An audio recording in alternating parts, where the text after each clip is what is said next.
Welcome back to our show, A Can of Bookworms. If you don't know my name already, my name is Sarah. And my name is Victoria.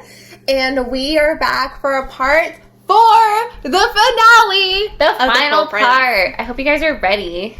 Yeah, like last week was pretty insane. Like, the royal family got slaughtered, except for Balekin and Carden. And then we found out that Oak is the long-lost, dead child of Prince Dane and Loriope. Plot twist. Real. So last week was pretty crazy, and we ended off where Jude just found out that Oak is Loriope and Prince Dane's child, which is also kind of like ironic. You remember like the prophecy that Dane told the ghost that the child would be born, that he will never rule. So it came true. It did. Yep. And that was also, we also found out that was why Maddox had allied himself with Balekin, because like Oak is like his child, and he found out what Dane did, and also that he plans to put Oak on the throne. Yeah, so he can have ultimate power over everything. Yes.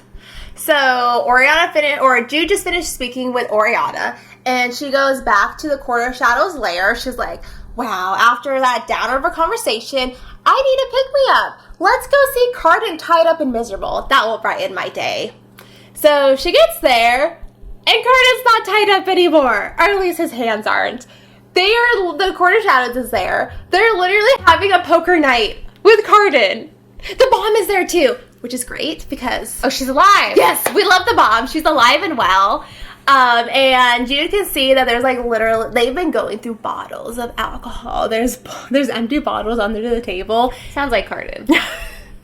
And the bomb greets Jude. Jude, come over here. We'll deal you in. She says happily. Guys, Carden is our prisoner. What are you doing? He's supposed to be tied up. Jude is starting to lose her cool. If Carden undermines Jude now, the Court of Shadows will never go along with her plan. So Jude is starting to get irritated that Carden is not tied up and that they're just chit-chatting. And the ghost says, Jude also notices that there's like a pile of jewels and everything on the table. And the bomb explains that Carden told us where Eldred kept his best wine and where Elwyn kept her jewelry, and he said that nobody would suspect him and went missing at a time like this, and he was right. Easiest job the Roach has ever had. And Jude is still frustrated, and the Roach tries to reassure her. Oh, come on, Jude, it's fine. What is he gonna do? Get past the 3 of us and escape? Fat chance. I mean, they're right. They're not wrong. What did he promise you guys? Gold and power, the ghost says. A lot of things he doesn't have, the bomb adds. Jude tells them that she's taking Carden to the back. And she starts to untie him, and Carden looks worried.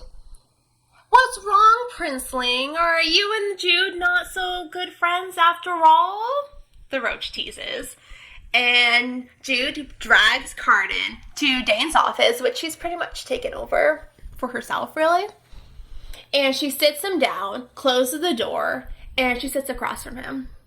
And then she brings out a crossbow from the drawer and aims it at him. She contemplates shooting him right then and there. If she shoots him, then she can finally end all the torment that he's put her through.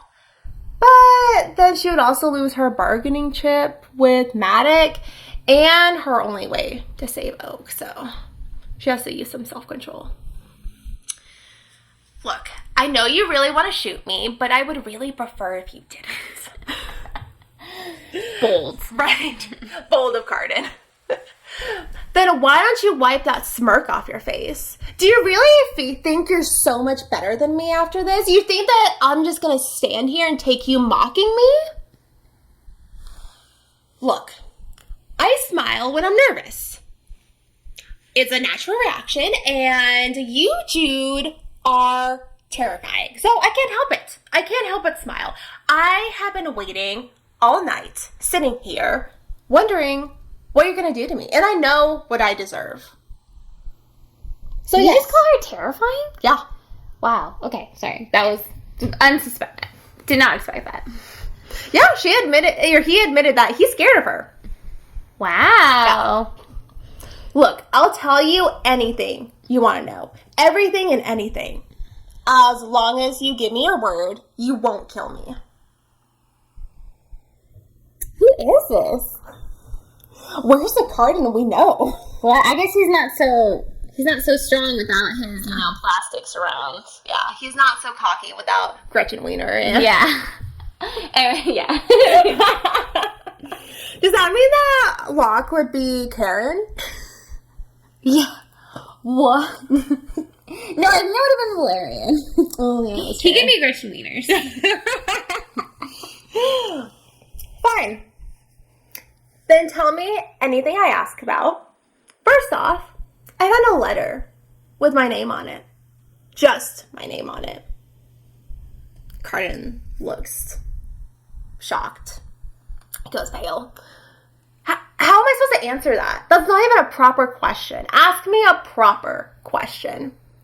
You are really not so good at this. I'll tell you everything you want to know thing. But fine. Tell me how long Taryn's thing, whatever she has been going on with Locke.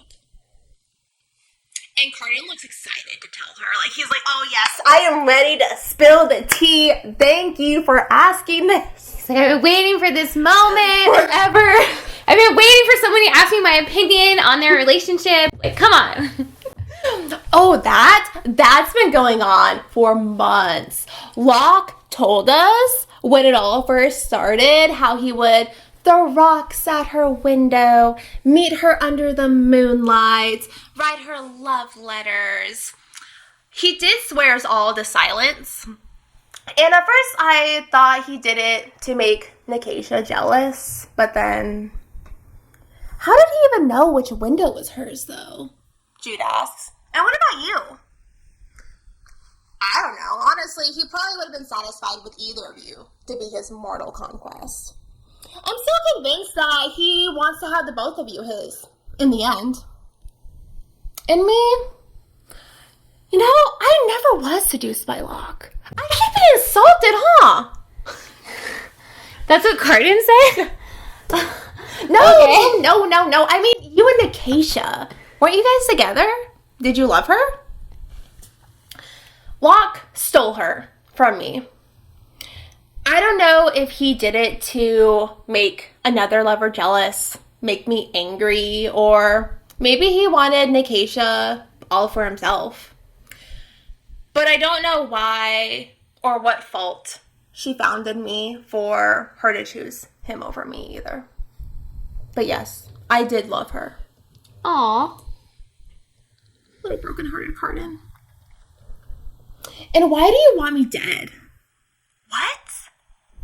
Are you talking about with the Nixies? I never wanted you dead. For the record, I never wanted anyone dead. You are the one that was thrashing around, throwing rocks at them. Nixies? They're lazy creatures. Worst case scenario, you would have just annoyed them enough that they would have just taken a bite out of you. And Jude does think back how Carden didn't, he stayed when he saw the Nixies were getting closer to them. And he didn't leave until the Nixies swam away so that Jude could climb out the river. She also thinks back to, remember when Valerian was choking her with berry fruit and she was about to die on it? Yeah. Carden kicked Valerian off of her. Valerian tried to kill me outright twice. Once in the tower, and second time when he broke into my home, into my room at night. And Jude chose Carden the strangulation marks that she still has around her throat as proof. I keep forgetting that it just happened. I know. A lot has happened. So much stuff has happened since she killed Valerian that I was like, oh, that was a month ago.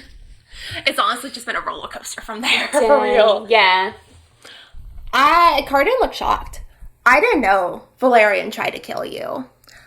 Valerian always enjoyed the pain of others. Mine, even. I thought he would have been satisfied with just hurting you. I didn't know that he tried to kill you. And Jude thinks that being Valerian's friend doesn't sound any better than being his enemy. Right. And why do you hate me? You really want to know why I hate you? Fine. I hate you because your father loves you, even though you're a human brat born to an unfaithful wife. Well, my father, the king of fairy, never cared for me, even though I'm a prince of fairy. I hate you because Locke used you and your sister to make Nikesha cry after he stole her from me. I hate you because you don't have a brother that beats you. Balekin, after the tournament, Balekin never failed to throw it in my face. The mortal that bested me. That's it? That's the only reason that you hate me? For my upbringing? Even though I was raised by the one that murdered my parents? That's it? And Cardin goes silent. And Jude realizes he can't tell a lie. And he's gone silent because he doesn't want to tell her. Tell me, what is it? Most of all, I hate you because I can't stop thinking about you all the time. Maybe you should shoot me after all. I knew it. As soon as I saw that little like scribble paper with her name on it 1,000,000 times, I knew it. You knew something was up. We knew it. But Jude doesn't believe him. She pulls out her dagger, places it right up against his throat, and gets in his face. And she sees it. Nervousness, of course, that she's going to kill him right then and there. But something else. Desire. Wow, you really do want me, after all, don't you? And Jude leans in, dagger still at Cardin's throat, and kisses him. What? That's crazy. And then that they escalated so quickly. Wait, shut up. Right then and there, the end. We're done. Everybody go home. Okay, just kidding. I didn't do it. But it's a turn of events, huh? Yeah, right? They're like, yeah. He's like, I hate you so much. He's like, but actually, I actually secretly want you, like, really bad. Right? That's hot, though. And so yeah, they didn't do it. But it was a hot and steamy kiss. Like Cardin's hands are like all over Jude in her hair. And he's like trying to like restrain himself, but I mean obviously resist. Obviously he's not doing that good of a job. And even Jude finds herself surprised at how hungry she wants and how she wants to devour him. And when they do finally break away from the kiss, Cardin actually laughs. Was that what you expected it to be? What you imagined it would be? Jude is at least happy that her voice comes out harsh, despite how flustered she feels on the inside. No, Cardin says. Well, then tell me. No, I don't think I will. Unless you're gonna stab me. Honestly, even if you did stab me, I still don't think I would. But I do have a bargain to make with you. I don't want to crown Balekin's head just to lose my own. Go ahead, make your deal with Manic for the Court of Shadows, but get something for me too. Have Balekin promise me lands in the far countryside where I'll live and he'll never have to deal with me or see me again. He can sire an heir and pass the crown onto his heir. Who knows? Maybe his heir will slit his own throat. It could be a family tradition. It's actually not a bad plan. Not that Jude would tell Cardin that and give him the satisfaction of that. It's not a bad plan, though. She tells Cardin to get up. Aren't you afraid I'm going to run away? Oh, no. I am just so enamored with our kiss. I just want to do nice things for you. Sure, I'll get you a deal. I'll do anything you want as long as you promise me to kiss me again. Go ahead, make a run for it. I won't shoot you in the back. I love Jude. You know, it really is disconcerting to hear you lie outright. Then I'll tell you the truth. You're not going to make a run for it because you have nowhere to go. Now move. She shoves him out of the room. And she goes to the rest of the Court of Shadows. Done interrogating the princeling, the roach asks, yes, but I need to go for a walk just to collect my thoughts. Then I'll come back and I'll tell all of you everything. They sigh. Like, really, Jude? Keep us waiting, and now we have to wait more. But Jude goes outside anyways, and she contemplates everything she knows by the lake. She can't let Balekin become the High King. Balekin hates mortals. With him being High King, he'll have the power to change rules already placed. Like, what if fairies didn't need to strike a bargain with mortals anymore to take them? What if they could just steal them outright? But what about Oak? If Matic puts Oak on the throne and rules as regent, he would start wars with all the lesser courts that won't bend their knee to the crown. And then what if Oak becomes as bloodthirsty as Matic is? What if he becomes cruel? And also, what about Jude? What would Jude do? Jude could bargain for knighthood. She could become a knight and try to even out Matic's influence on Oak that way, but as a knight, she honestly wouldn't have that much power or anything to do anything for Oak. But what if there was a way that they could crown Oak, but then whisk him away out of fairyland, like to the mortal world?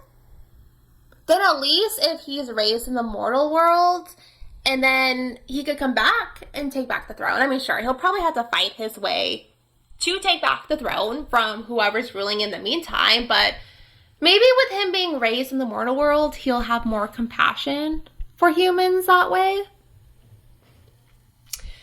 So Jude has a plan. She goes back inside and she sees the bomb sitting at the table, doing what the bomb does best. Making bombs. The Roach, the Ghost, and Cardin are sleeping on the cots in the next room. And what about you after all this? Are you going to go and start a new life with the Roach and the Ghost? You see these? She points to her basket of bombs and the bottles. They don't travel well. I'm going to stay here with you, Jude. Oh, a friend. We don't like Balekin. None of us like Balekin, but Cardin says that you have a plan. Otherwise, you would have striked a deal with Matic already, and if you were going to betray us, you would have done that by now, too. So Cardin is now speaking in her favor? I know, Cardin's strangely perceptive. It was like 180, like so quick. Mm-hmm. So I'm going to stay here with you. So I'm going to stay here with you, Jude. But just a little advice. If you have a plan and you want us on your side, maybe be a little bit less cagey about it. She has a point. And Jude knows she's right. It's kind of like a really like heartwarming like friendship moment. It's like, oh, you're going to stay here with me? And the bomb does, though, have a point. If she's going to get the Court of Shadows on her side, she needs to tell them her plan. So she speaks to the bomb, and then she tells the bomb, how do you feel about stealing the crown of fairy? Right in front of all the the kings and queens. In front of their noses. And the bomb smiles at her. Just tell me when I get to blow up.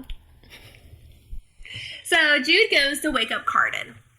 And she gets him up begrudgingly and takes him to her office. Now, it's no longer Dane's at this point. It's her office. She takes him back to her office. So what if I told you that I could get you what you want without crowning Baelkin. It's a lot to go into, but my little brother Oak is part of your bloodline. So I have a plan to crown Oak, and then he will stay in the mortal world. Vivian will take him and raise him in the mortal world. But I need you to swear yourself under my service. Carden laughs. You want me to swear myself to your service? Our interests seem maligned as is. Why should I have to swear an oath to you? What if you betray me? Like, what if you crowned Baelkin or even yourself? Fine. I will swear myself to your service for a year and a day. But that's not enough time. Take it or leave it. That's the best offer you're going to get from me. And by then, your brother will be crowned and whisked off to the mortal world by then. Fine. It's a deal. And Carden walks over to Jude, takes her hand, and swears himself to her under her service for a year and a day, and not 1 minute more. And then Jude lets him sleep for like an hour. So that was the first time that they had heard, right, that Oak was an heir to the throne. Mm-hmm. And they were all just like, all right. I mean, Eldred, like, got around. I mean, he had plenty of children. And they, remember, like, Carden was the one that told them that, like, the reason why Dane killed Liriope was because it was his child. And so, like, it could also be, like, another one of his brothers and everything, but... Oh, or, like, okay. You know, like... Like, it's not that out of the realm of possibility. Like, everybody's like, oh, okay, it makes sense. Yeah. Like, it's still, like, surprising, but it's like, okay, like, honestly, at that point, like, especially Carden, he's desperate. Like, He doesn't want to be king, so he's he like, doesn't want okay, to be king. He doesn't want to also be killed. So he's like, okay, you know what? If you have a plan, whatever you say. If Oak is part of my bloodline, I'm all for it. He's like, anybody but me. Yep. So Jude lets him take a quick nap, and then she wakes him up again because they need to go to where the rest of the kings and queens, like the monarchs of Elfamar, because if Jude is going to have Oak be the new High King, she's going to need someone powerful enough to back her up, or back them up. Otherwise, there could just be another bloodfest, basically. She doesn't want to repeat that. And also, Jude's plan is going to go down tomorrow night at Baelkin's feast. Yeah. So, yeah, everything is happening in quick motion. Wow. And so Jude and Carden go to where the kings and queens are camping out. So I'm going to give you information, and you're going to charm the monarchs. Shouldn't it be the other way around, Carden says? I could be charming. You? I could be charming. I charmed you, didn't I? Jude snapped. Got him. Don't expect others to share my depraved taste. So, Carden tells Jude about Queen Annette. Queen Annette is from the Court of Moss, and she was actually the first monarch to walk out after Baelkin couldn't get the crown. She is practical and direct, and she values raw power over everything else. There's also rumors that she eats her lovers when she grows bored of them, but she's never had an heir, and she really despairs that she never had an heir. So most likely she would hate that Baelkin just slaughtered like a whole bloodline and still didn't get the crown on his head. So Jude tries to approach Queen Annette first. Unfortunately, she can't even talk her way past the guards, and she gets turned around. She couldn't even get an audience with Queen Annette, so she sulks back to Carden. Well, you did something wrong then, he tells her. Fine, who would you approach then? And Carter tells her that he would approach Lord Royben of the court of termites and the exiled Alder King's son, Lord Severin. And Jude has to admit, Carden's intel is pretty valuable. He knows the court's monarchs and their customs. So he tells Jude that for Lord Severin, he has a mortal lover and his best knight's immortal too. So he probably wouldn't have any issues with speaking with Jude, even though she's immortal. And because of his father's exiled status, he would have more to gain for his court by backing this deal.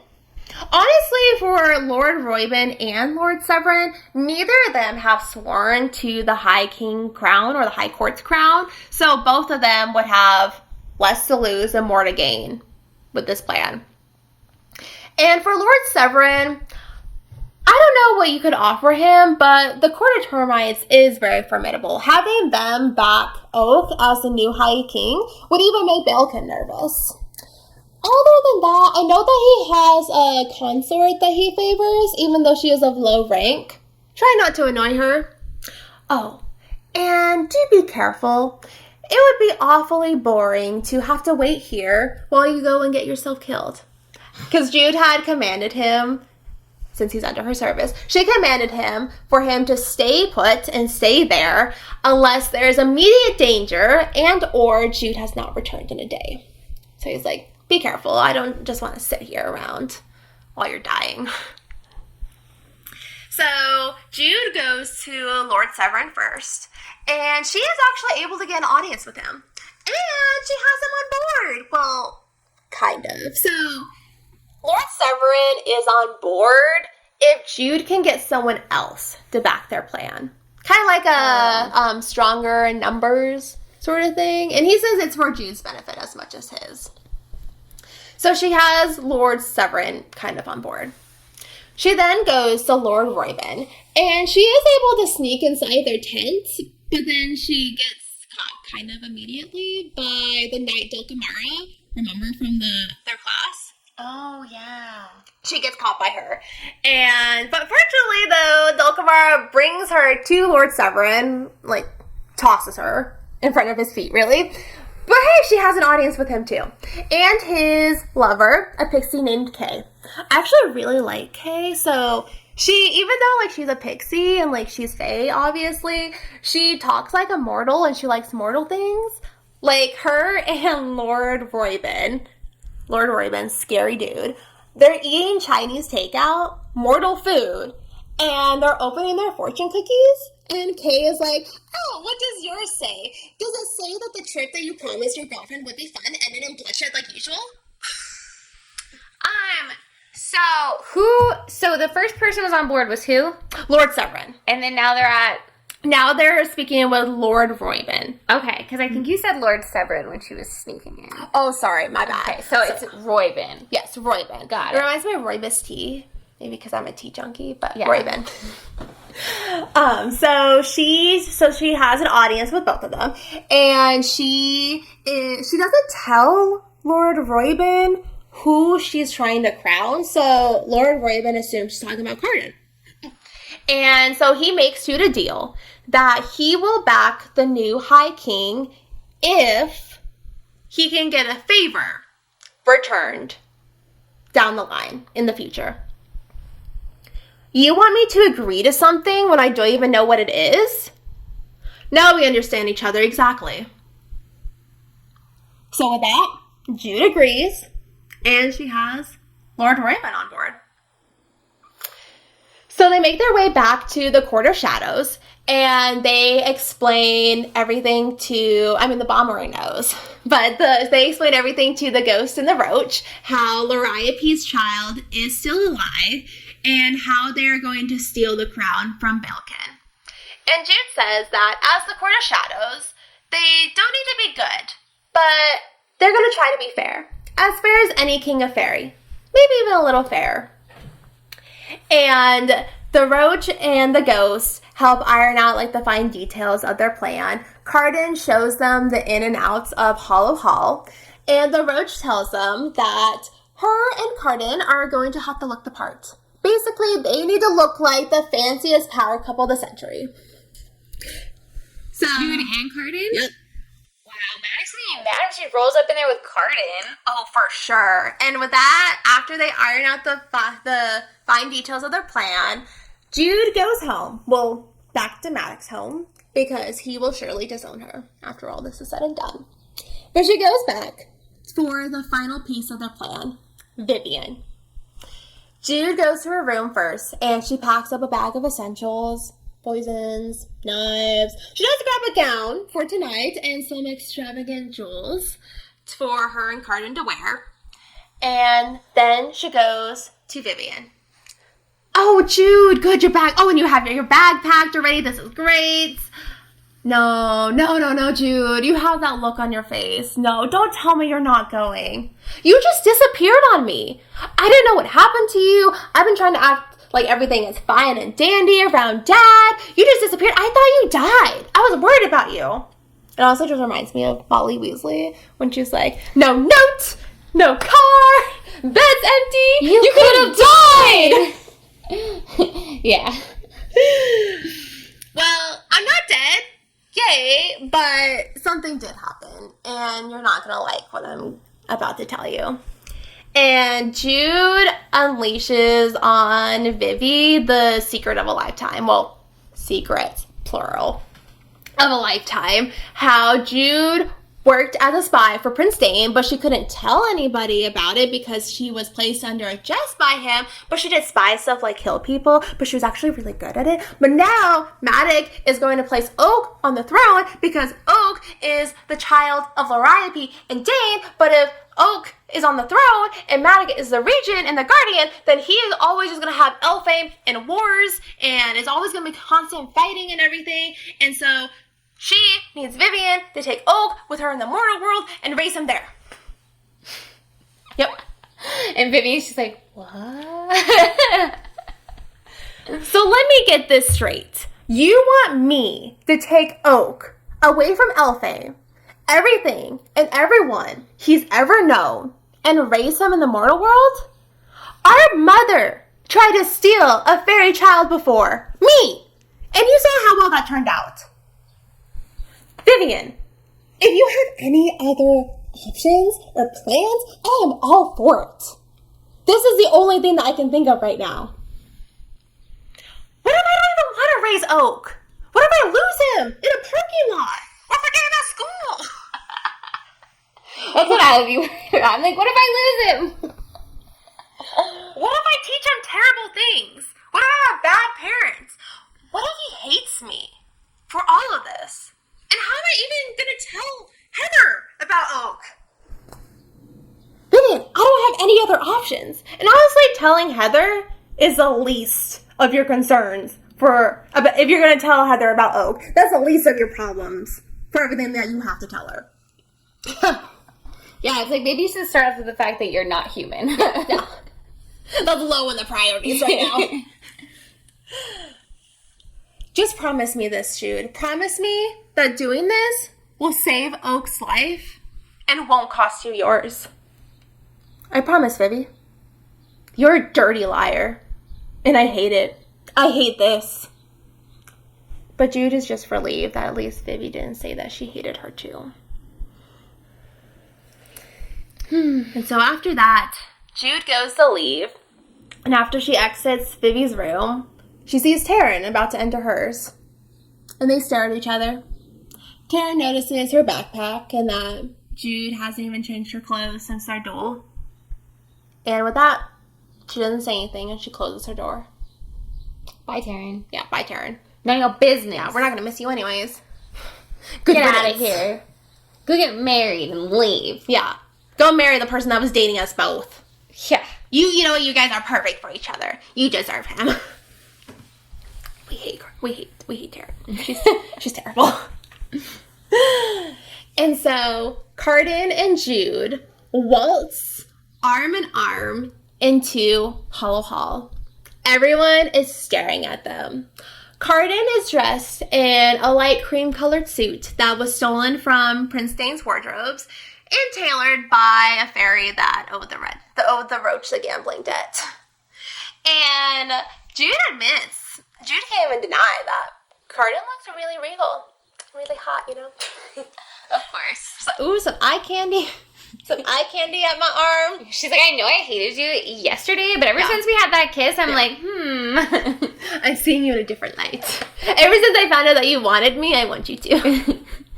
And everyone's staring at them. The lost Prince of Fairy. Not so lost after all. Not so missing. And Carden leads Jude to the refreshment and wine table, and Balekin breaks off his conversation with Queen Orla to approach them. Little brother, I've searched high and low for you. I don't doubt that, brother. Turns out I turned out useful after all. What a shocker. Carden smiles back at Balekin. And Balekin tries to dismiss Jude from their conversation like leave peasants. But then Maddox walks up and he places his hand on Jude's shoulder. Jude, you found Carden. I hope you plan on repaying my daughter for this, Balekin. It sure was no easy feat to bring him here. Of course.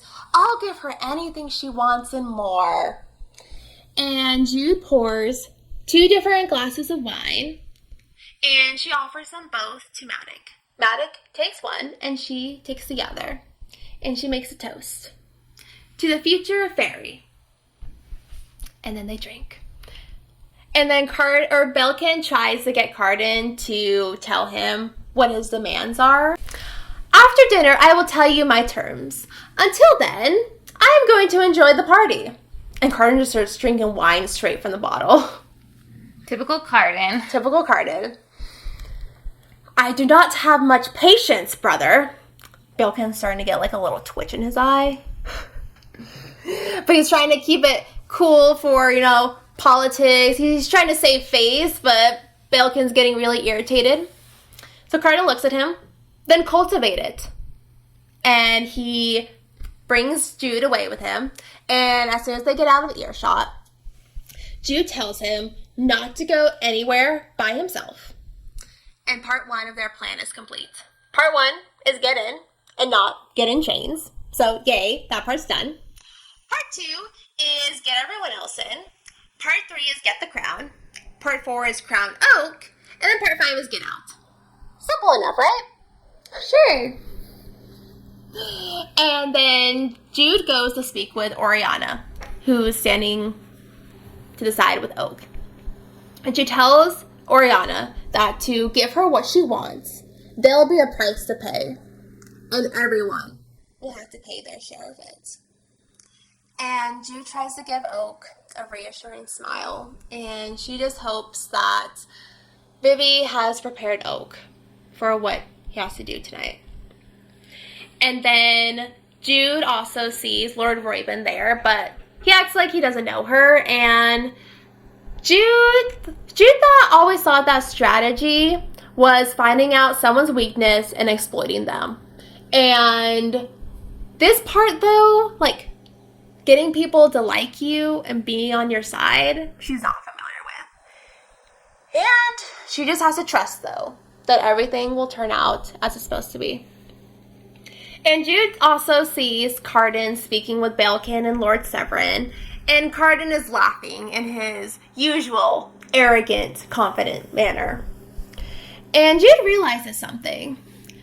When you live your life in a state that you're always afraid, with danger always being at your heels, it's also difficult to pretend away a little more danger. Basically, it's like if you're always terrified, it's like what's being a little more terrified? It doesn't matter that much. Right. Jude knows this. She's lived this. But she just realized, watching Carden's interaction, that Carden, of all people, knows this feeling all too well as well. And then Jude breaks off to go into a deserted hallway where she opens up a window. This is where the ghost and the roach will enter. And Maddox enters the hallway as well. Jude, I thought you came this way. I need to get some fresh air. You know, you really should have brought Carden to me first, Jude, but none of that matters. All that matters is that I speak to him alone. Bring him to me, and then the three of us will talk. You mean about Oak? You knew that you plan on ruling Elfame as regent? Yeah, I figured it out. Drop the mic. And would you rather there be no High King of Fairy? If the crown is destroyed, there will be war. And if there is war, I will win. No one's doubting that. No one's doubting that, Maddox. I will win it. And you have everything to gain. You do not need to oppose me. You can have your knighthood. You can have everything you've ever dreamed of, Jude. Maddox's starting to grow angry, obviously. And what about Oak? You barely mentioned Oak's name. Oak is just a means to an end for you. And that end is power. Promise me this. Promise me that you will never raise a hand to Oak. Promise me that when Oak comes of age, you will step down as regent and give him any power that you have amassed. Willingly. Promise me this, and I'll help you. But Maddox can't promise her that. Because even though, despite loving his family, he is what he is. And so they both draw their swords. At least you're no coward, Maddox says as he rushes at Jude. Jude is able to block his swing, but the force is powerful enough that it knocks her to the ground. She's able to get back onto her feet, though, and the hallway is filled with the sound of their clashing swords. Jude is able to actually land a hit on Maddox. She uses everything that Maddox and the ghost has taught her. It's shallow, but it's enough to draw blood. And then she blocks another one of Maddox's hits, but then he throws an elbow to her face. Dang. She falls to the ground, nose gushing with blood. Surrender, Jude. Surrender, and I will forgive you. And all will be as it should be. Maddox points his sword at Jude's throat. Jude spits blood out onto the hallway tile. You surrender. Maddox starts to laugh, but then he grimaces in pain. I imagine you're not quite feeling yourself right now, are you, Maddox? What have you done? His arm starts to sag. I poisoned you. It's a small dose. You'll live. The wine. But how did you know which cup I would choose? I didn't. I poisoned them both. Dang! Badass. Maddox may have actually been pleased with Jude's strategy if it wasn't for the situation. He was like getting paralyzed and he's like, damn, that was a good one. That's my daughter. Right. He's like, I'm proud of her on the inside. You'll be sorry, Jude. And Maddox collapses to the ground. I am what you made me, Father. Turns out I'm your daughter after all. And Maddox passes out. A moment later, the ghost of the roach enters through the window. And the roach gives Jude a handkerchief to wipe the blood off her face. On to phase 3. And so everyone is starting to sit down for the feast at the table. And Jude goes straight to Balkan. And she gives him a curtsy. And she explains that Maddox will be delayed.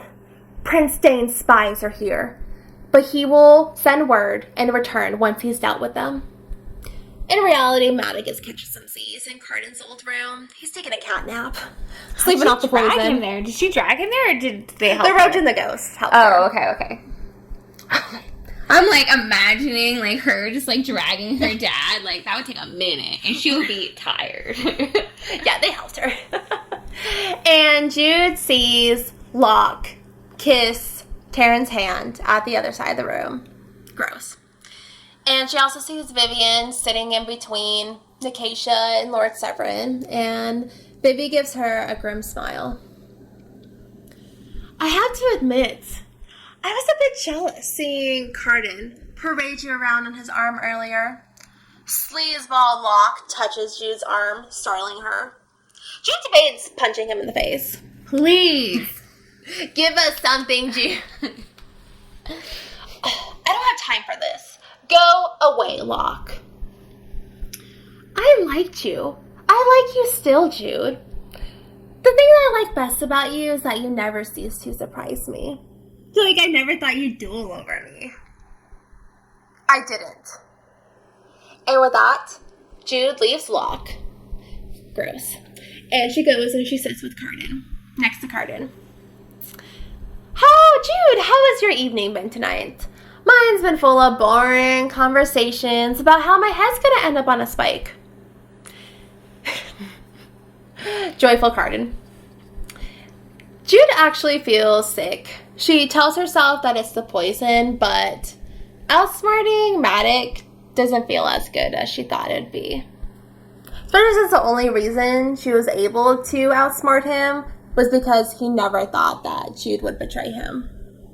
She thought that she would feel triumphant, but all she feels is a pit growing in her stomach. Have I told you how hideous you look tonight? Carden interrupts her thoughts. No, tell me. Jude is grateful, though, for the annoying distraction. I can't.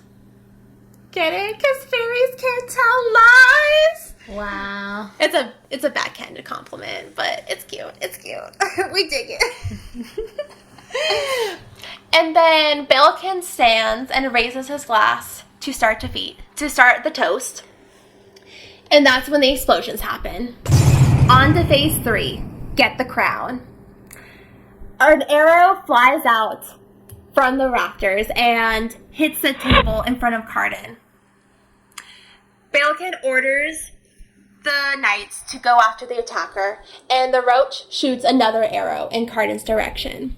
Carden's too stunned to move, just like they practiced. So that it'd be easier and safer for the roach to miss if Carden just stood still. What they didn't anticipate, though, was Balekin actually throwing himself at Carden onto the floor and shielding Carden with his own body.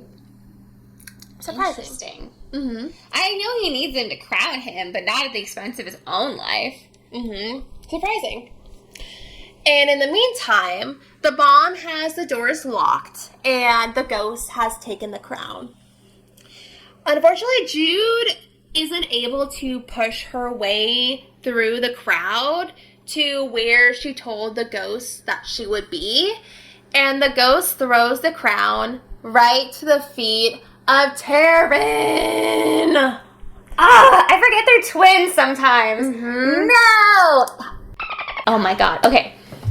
Taryn picks up the crown, confused, and the ghost realizes his mistake. Give the crown to Vivi, Taryn, Jude shouts. And Taryn looks at Jude, betrayed. Hypocrite. It's time for a taste of your own medicine. Balekin stands up and looks at Taryn. Child, you will give that crown to me. I will be High King, and when I am king, I will punish any of those who have inconvenienced me. Give me the crown, or I will cut you in half. That's a good way to convince someone. I will punish you. I will kill you. I will murder you. Like, okay, maybe not that guy. I don't know. And Taryn looks at Balekin. Then she looks at Vivi, who has now taken Oak's hand. Then back to Jude. And then she looks at all of the lords and ladies watching her. And Balekin starts walking towards Taryn. And Jude steps in front of Taryn to block his way. And then also Lord Royben steps in front of Balekin and places a hand firmly on his chest. Like, whoa, bro. Stay calm. And Jude looks back at Taryn and She places her hands on the crown. Jude, what are you doing? Taryn hisses. The best I can. And Jude tugs at the crown, and Taryn holds on to it for a long moment before letting it go. And then Jude turns to Prince Carden. Vivi and Oak are now at Jude's side. Prince Carden, this is for you. And the crowd parts for Carden to walk over to them as he stands between Jude and Oak. Now, Balkan is over trying to put on a show and be calm for everyone. He draws out his sword, and again, he's over politics and everything. He is ready to fight. And the ghost shoots an arrow made out of iron right into Balkan's hand, pinning it to the table. Wow. Yeah. Carden, I know you. I know that you would rather me handle the difficulties of ruling while you enjoy the power. Come and bring the crown to me. You do not have the stomach to cross me. No, brother, I don't think I will. Even if I didn't have reason to cross you, I would do it out of spite alone. He's all drunk, I'm sure. He's like, ah. He wavers on his feet. He's like, ha. And Jude gives Oak the crown and gives him a reassuring smile. And she tells Carden to get on his knees and show Oak. So Carden gets on his knees. He's like, see, now the crown. And then he tells Jude that it's time for phase 4, crown Oak. I command you to stay there for a minute and do not get up, she whispers to him. Go ahead, Oak, just like we practiced, Vivian says to Oak.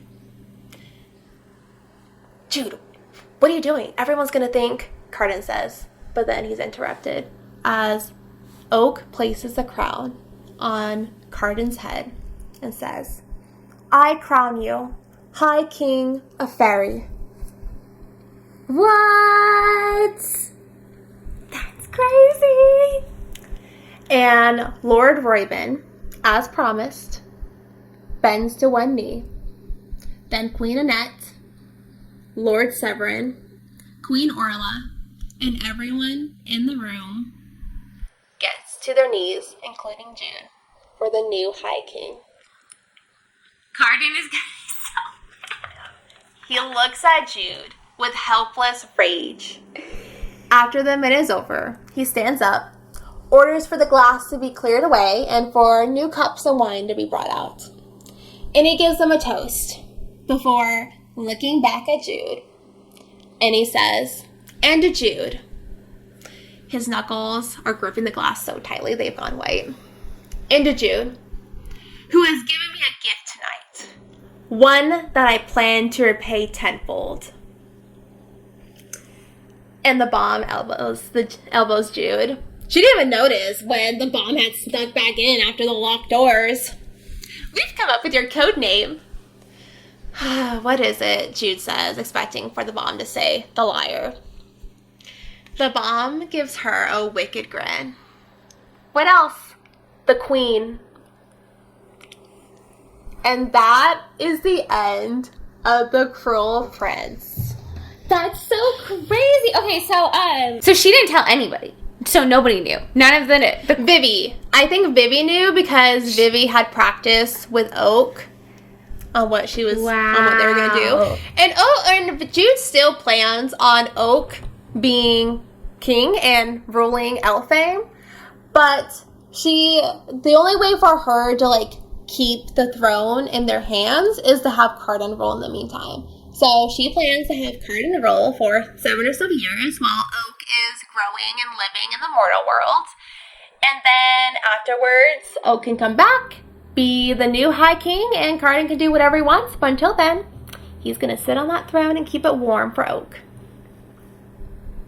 Yeah, that's so crazy. She's diabolical. Mm-hmm.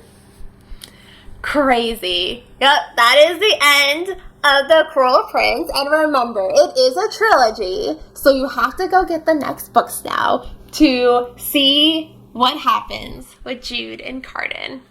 And before you guys ask, so this is kind of how we're going to do it. We're not really going to do the full series. Mm-hmm. So if you guys want to read the full series, you'll have to go out and buy the books. And if you really, really want us to do the next book, you guys have to request it. You have to beg us. Yeah, you have to make us. So basically, like, you can request it, and then maybe we'll do it if we get enough requests. Maybe. But we're going to try and move on to different series, so that way, you know, we can get multiple series going at the same time, and it's not going to take us months to finish one series. Yes, exactly. And definitely go support the author who wrote this wonderful book and series. Go buy the books and everything. Holly Black. So good. Yes, Holly Black. The books are so good. This is one of my favorite books. And yeah, I love Jude. I love Jude Duarte too. I think she's an amazing lead character, and I honestly resonate with her so much. Mm-hmm. I feel like me and her have very similar personalities. And I've actually read this series too. We're not going to be doing that where we both read the series. It's going to be one of us is going to read it, and then the other one's going to do the thing. But for this one time, I did actually read this one, but it was like, I don't know, I probably read it over a year ago, so, you know, my memory is not that great, so. Some of it was a surprise for me, too. You're like, what? I'm like, that happened? Seriously? But, you know.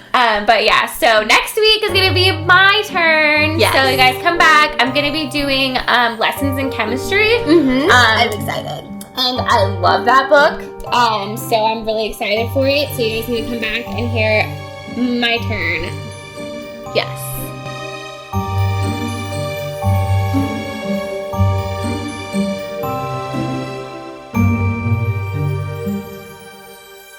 And sorry, I forgot her name. What's the oldest sister's name?